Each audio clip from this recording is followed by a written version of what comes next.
2024 లేదా 25లో డిగ్రీ లేదా బీటెక్ చదివారా? సాఫ్ట్వేర్ జాబ్ కోసం ఎదురు చూస్తున్నారా? అయితే కోడ్ జ్ఞాన్ 100 డేస్ కోర్సులో చేరండి, జాబ్ సాధించండి.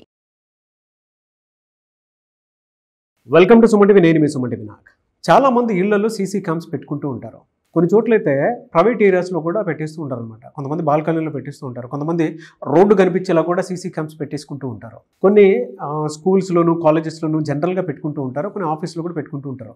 బట్ సీసీ క్యామ్స్ పెట్టుకోవడానికి కూడా లీగల్గా చూసుకుంటే కొంతవరకు ప్రభుత్వ అనుమతి ఉండేటువంటి అవకాశం ఉంటుందా లేదా, ఉంటే అసలు ఏ విధంగా ఉంటుంది? కొంతమంది టెనెంట్స్ అయితే అంటే అద్దెకిచ్చేటువంటి వాళ్ళు సీసీ క్యామ్స్ని ఎక్కడ పడితే అక్కడ పెట్టేసుకుంటూ వెళ్ళిపోతూ ఉంటారు. అది కరెక్టా కాదా అనేది ఈరోజు మనతో పాటు హైకోర్టు అడ్వకేట్ అలగరి రవీంద్రనాథ్ గారు ఉన్నారు. అది వారి మాటలో తెలుసుకుందాం.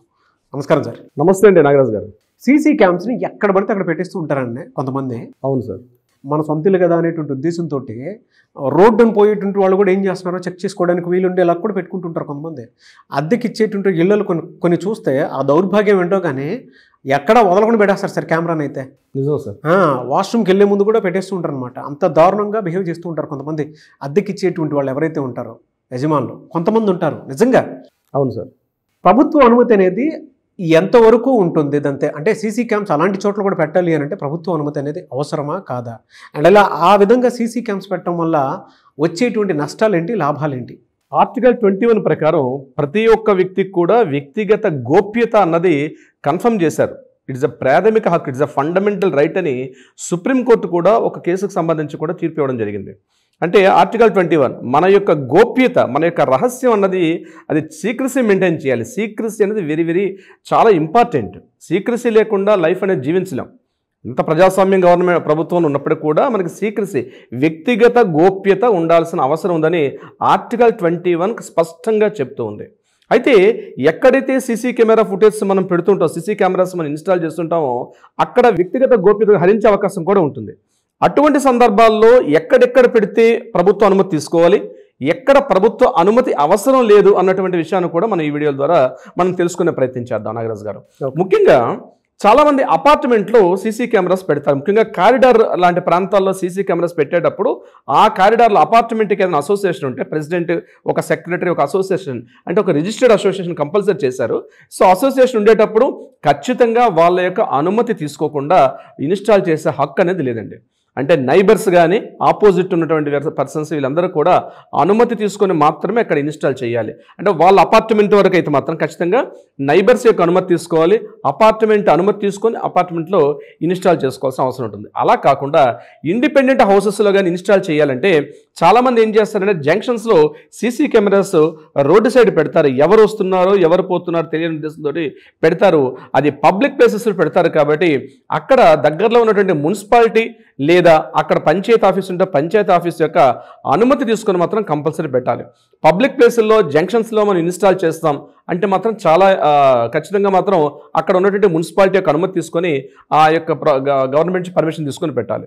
కొన్ని చోట్ల హిడెన్ కెమెరాస్ పెడతారు, స్పై కెమెరాస్ పెడతారు. ఇది పూర్తిగా విరుద్ధం అండి. స్పై కెమెరాస్ వాడడం ఉంది పూర్తిగా నిషేధించారు. అది కూడా ప్రత్యేకంగా అనుమతి తీసుకొని స్పై కెమెరాస్ వాడాలి తప్పించి ఎక్కడ పడితే అక్కడ నేను స్పై కెమెరా పెడతానంటే మాత్రం చాలా ఈక్వల్ ఎలా ఉంటుందంటే ఒక గన్నకి బుల్లెట్ కొనడానికి ఎంత పర్మిషన్స్ అవసరమో ఒక స్పై కెమెరా కొనడం, స్పై కెమెరాని ఎక్కడ పడితే అక్కడ యూజ్ చేయడం, రేపు ఏదైనా జరగకూడదు జరిగితే ముందుగా జరిగినటువంటి సంఘటన పక్కన పెట్టి ఎందుకు జరిగింది, అసలు స్పై కెమెరా ఎందుకు వినియోగించావు, ఆ స్పై కెమెరా వినియోగించవచ్చా లేదన్నది ప్రభుత్వ అనుమతి ఉందా లేదండి. ఇప్పుడు గన్ ఉంది, గన్ నేను కొనుక్కున్న మార్కెట్లో ఎక్కడో ఆనందకరంగా కొన్నాను, షూట్ చేశాను. ఇప్పుడు షూట్ చేసి చనిపోయిన వ్యక్తికి ఒక కేసు అయితే ముందుగా వితౌట్ లైసెన్స్ లేకుండా గన్ ఎట్లా వాడితే ఎట్లాంటి ప్రమాదం ఉంటుందో అంతకు మించి ప్రమాదం ఉంటుంది స్పై కెమెరాస్ విషయంలో. ఇక ఈ సీసీ కెమెరాస్ విషయానికి వచ్చినట్లయితే ఇట్లా మన ఇండిపెండెంట్ హౌస్లో పెట్టుకునేటప్పుడు అట్లా రోడ్డు కనిపించేటట్టుగా సీసీ కెమెరాస్ పెడితే తప్పనిసరిగా అక్కడ ఉంటున్న మున్సిపాలిటీ యొక్క పర్మిషన్ తీసుకోవాలి. కొన్నిసార్లు మన షాప్స్ లేకపోతే ఇట్లాంటి మన షాప్స్, ఆఫీస్ ఇట్లాంటి ప్రదేశాల్లో కూడా మనం పెడతాం.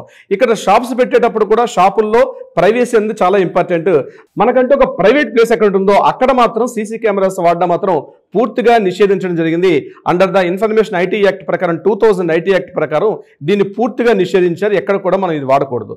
ఇదే కాకుండా కొంతమంది ఏం చేస్తారంటే, కొంతమంది మీరు అన్నట్టుగా దౌర్భాగ్యం, కొంతమంది ఏం చేస్తారంటే ఇంట్లో లోపల కూడా ఏం చేస్తున్నారు. కొంతమంది ఏం చేస్తారంటే నేను ఆఫీస్కి వెళ్ళాను, నా భార్య ఏం చేస్తుంది, ఎవరెవరితో మాట్లాడుతుంది, వీళ్ళతో ఫోన్ చేసి నువ్వు ఒకసారి కెమెరా దగ్గర రా అని చెప్పే ప్రబుద్ధులు కూడా కొంతమంది ఉన్నారు.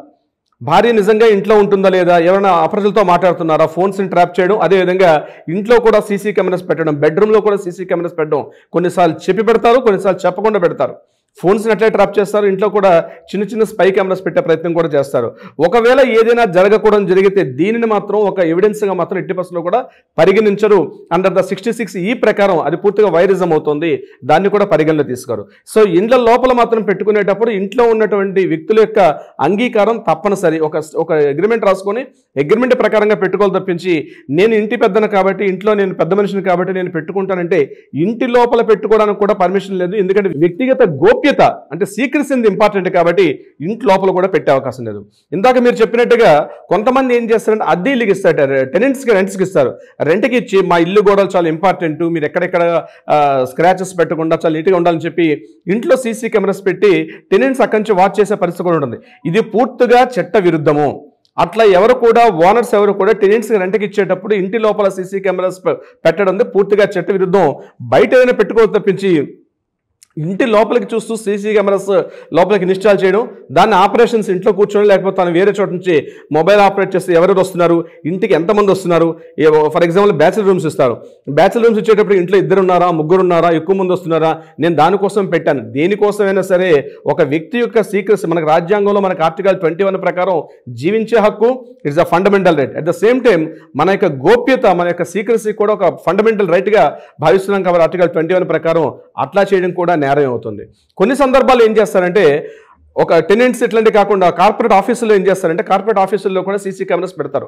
ఆఫీసుల్లో సీసీ కెమెరాస్ పెట్టడం కరెక్టా రాంగ్ అంటే అది కూడా పూర్తిగా పర్మిషన్ తీసుకునే పెట్టాలి తప్పించి వితౌట్ పర్మిషన్ ఎప్పుడు కూడా ఆఫీసుల్లో కూడా ఈవెన్ ఆఫీసుల్లో కూడా సీసీ కెమెరాస్ ఇన్స్టాల్ చేసే అవకాశం కూడా లేదు.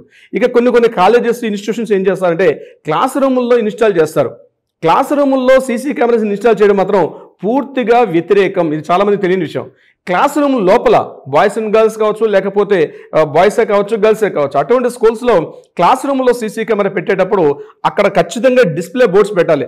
అండర్ ద సీసీటీవీ సర్వేలెన్స్ అని డిస్ప్లే బోర్డ్స్ లేకుండా సీసీటీవీ ఇన్స్టాల్ చేస్తే అంటే ఇక్కడ సీసీటీవీ ఉన్నదని విషయం ఎవరైతే ఉన్నారో వాళ్ళకి తెలియపరచాలి. అక్కడ ప్రతి చోట బోర్డ్స్ కనిపిస్తాయి, display boards, you are under the CCTV surveillance, you are under the CCTV surveillance అని. అంటే అట్లాంటి బోర్డ్స్ డిస్ప్లే చేసి మాత్రమే క్లాస్ రూమ్లో కానీ ల్యాబొరేటరీస్లో కావచ్చు ఎక్కడైనా సరే పెట్టొచ్చు తప్పించి వితౌట్ డిస్ప్లే బోర్డ్స్ లేకుండా అంటే ఏమవుతుంది, ఒక అవేర్నెస్ ఉంటుంది, ఇక్కడ సీసీటీవీ ఇక్కడ పనిచేస్తుందనే ఉద్దేశంతో ఆ వ్యక్తి తగు జాగ్రత్త ఉంటాడు. అంతేగాని డిస్ప్లే బోర్డ్స్ పెట్టకుండా క్లాస్ రూమ్లో ఏం చేస్తున్నారు చూడడానికి అని చెప్పి కరస్పాండెంటో ప్రిన్సిపాల్ గారో లేకపోతే డీన్ గారు తన క్లాస్ రూమ్లో మొత్తం నేను చూస్తానంటే అది పూర్తిగా చట్ట వ్యతిరేకం. ఇది స్టూడెంట్స్ చూసేవాళ్ళు ఈ వీడియో తప్పనిసరిగా అబ్జర్వ్ చేయండి. మీ క్లాస్ రూమ్లో కానీ మీరు కాలేజ్లో ఈ ల్యాబ్స్ ఉంటాయి, ల్యాబొరేటరీస్ ఉంటాయి, అక్కడికి వెళ్ళేటప్పుడు కూడా అక్కడ కూడా డిస్ప్లే బోర్డ్స్ని ఖచ్చితంగా ఎక్కడెక్కడైతే ఇన్స్టాల్ చేస్తారో ప్రతి చోట డిస్ప్లే బోర్డ్స్ ఉండాలి.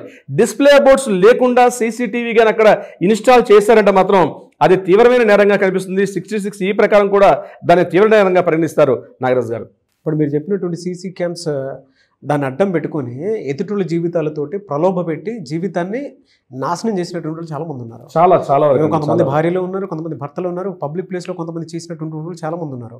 అంటే వేరే వాళ్ళని తప్పుగా చూపించి దాన్ని అవకాశంగా వాడుకొని చాలా మంది జీవితాలు నాశనం చేసి కార్పొరేట్ సంస్థలు సార్, కార్పొరేట్ సంస్థలు ఎక్కువగా జరుగుతుంటాయి. ముఖ్యంగా ఉమెన్స్ ఎక్కడైతే వర్క్ చేస్తుంటారో ఉమెన్స్ వర్కింగ్ ప్లేస్లో తెలియకుండా సీసీటీవీ అంతా కూడా ఆ main head of the institution ఎవరైతే ఉన్నారో ఆ ఎండీ గారో లేకపోతే CEO గారు ఎవరుంటారో వాళ్ళు పూర్తిగా అవన్నీ కూడా తన మానిటరింగ్ చేస్తూ వాళ్ళు ఎక్కడికి వెళ్తున్నారో వస్తున్నారా లేదా అక్కడ ఖచ్చితంగా ప్రతి ఆఫీసులో కూడా డిస్ప్లే బోర్డ్స్ ఉండాలి. వితౌట్ డిస్ప్లే బోర్డ్స్ లేకుండా సీసీటీవీస్ కార్పొరేట్ ఆఫీసుల్లో కానీ కాలేజెస్లో కానీ ఇన్స్టిట్యూషన్లో కానీ ఆఫీసులో కానీ ఎక్కడైనా వితౌట్ డిస్ప్లే బోర్డు లేకుండా డైరెక్ట్గా సీసీటీవీ ఫుటేజ్ ఇన్స్టాల్ చేయడం ఉంది చట్ట వ్యతిరేకం. నాగరాజ్ గారు, దానికి సంబంధించి మిమ్మల్ని అప్రోచ్ అవుదాం అనుకున్నటువంటి వాళ్ళు ఉంటారు. మిమ్మల్ని అప్రోచ్ అవ్వాలంటే ప్రాసెస్ ఏంటి సార్ అసలు? దీనికి సంబంధించి ఎటువంటి అంటే ప్రాపర్టీస్ కావచ్చు, ఫ్యామిలీ ఇష్యూస్ కావచ్చు, ఇటువంటి ఏ విషయాలైనా లీగల్ పరంగా ఒక క్లారిటీ రావాలి, ఒక సలహా సంప్రదింపులు కావాలంటే కింద స్క్రోల్తో మనం కాంటాక్ట్ చేయగలిగితే మన లీగల్ టీం వాళ్ళకి పూర్తిగా అవేర్నెస్ అయితే ఇస్తారు. నాగరాజ్ గారు, అంటే ఇట్స్ అ కామన్ సెన్స్ ఉండాలి. అంటే లీగల్ కొన్ని రూల్స్ ఉంటాయి, మనకి తెలియకుండానే మన రూల్స్ అవాయిడ్ చేస్తుంటాం, మనం ఆ వైలేషన్ చేస్తూ ఉంటాం. సో కొన్ని సంస్థలు తప్పు చేస్తుంటాయి. సో ప్రతి వ్యక్తికి ఒక లీగల్ రైట్ ఉంటుంది, ఆ లీగల్ రైట్ తెలియాలి. రవీంద్రనాథ్ ఎప్పుడు కూడా వాళ్ళతో పాటు ఉంటాడు. నాగరాజ్ గారు, thank you so much Ravindranath గారు. Thank you so much Nagaraj గారు.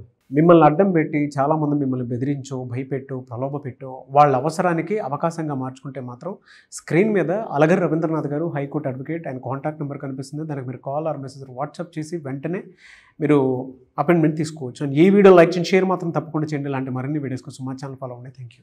సుమన్ టీవీలో మీ పర్సనల్ అండ్ బిజినెస్ ప్రమోషన్స్ కోసం కింది నెంబర్కి కాంటాక్ట్ చేయండి.